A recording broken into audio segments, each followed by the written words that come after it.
Stories from your corner and events happening throughout Northwest Ohio. Toledo News This Morning starts right now.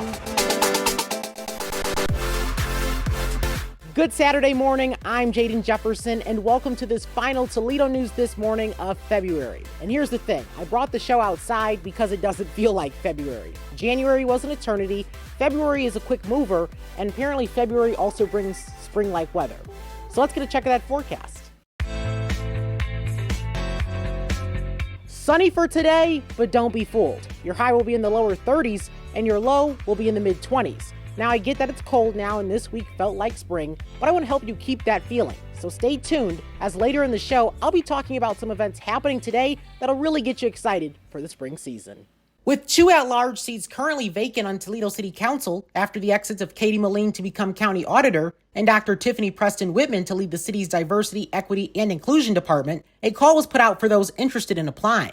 And now, the application period has closed, and 37 people in total applied. How this works is current members of council will review those applications and then nominate and vote for their picks during the routine Tuesday meeting. Ohio Attorney General Dave Yost has released a list of recommendations for future police training in the state, which call for more preparation for officers to meet individual needs, the addition of new tech for reality-based scenarios in both basic and advanced training, the development of levels of certification for officers based on training and experience, and the creation of a tactical patrol officer program. You can find the Attorney General's full report by visiting ohioattorneygeneral.gov, clicking that search bar, and typing in police training. This week, a new statewide resource was launched, enabling Ohioans to find the quality nursing homes in their area. The Nursing Home Quality Navigator is available now at aging.ohio.gov and allows those who use it to search by city or zip code. Now back to those spring events I mentioned earlier. Those and many others in what's happening today. Beginning with the Toledo Grow Seed Swap, it runs from noon to 3 p.m. at Scott High School. Registration opens at 11:30.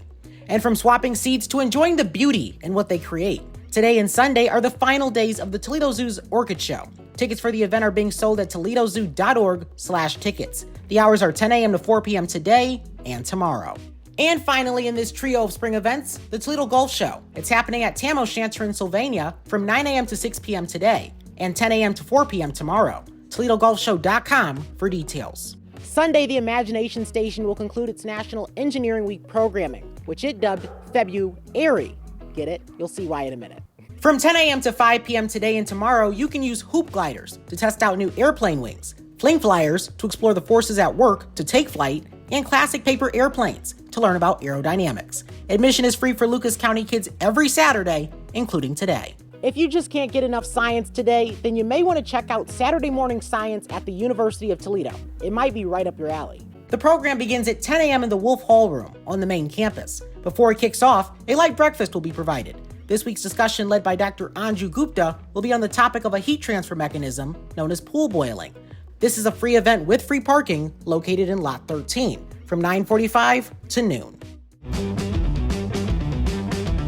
In sports this morning, we're going from one side of the UT campus to another. Happening today at 2 p.m. in Savage Arena, the Rocket women's basketball team will be taking on Ball State. Tickets are available at utrockets.com. If you're more of a hockey fan, then maybe you'll attend tonight's Toledo Walleye game against the Maine Mariners. Puck drop is 7:15 at the Huntington Center in downtown Toledo. And to get tickets, you guessed it, ToledoWalleye.com/tickets.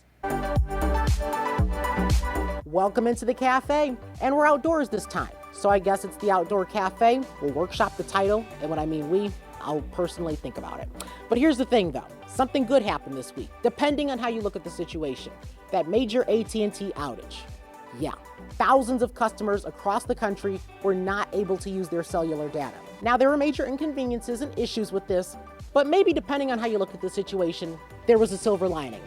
You know those phone calls that are so long that you're just scrunched over like this, the phone's hot, you're tired, it's 4:30 p.m., it's a really random time in the day, and it just has to be after 4 o'clock because, that's the world we live in?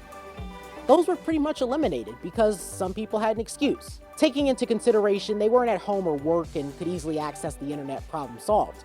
They really had a free pass to not answer the phone. And that's a benefit, depending on the situation, of course. So looking into the future, as we may get more of these because more people are online, issues happen, things happen, let's kind of look for the silver lining in these issues. like being able to be at peace with yourself in the car with the radio going. Jaden Jefferson here with the Cafe. I'll see you back here tomorrow with Community Focus. But for now, thanks for watching. Bye-bye.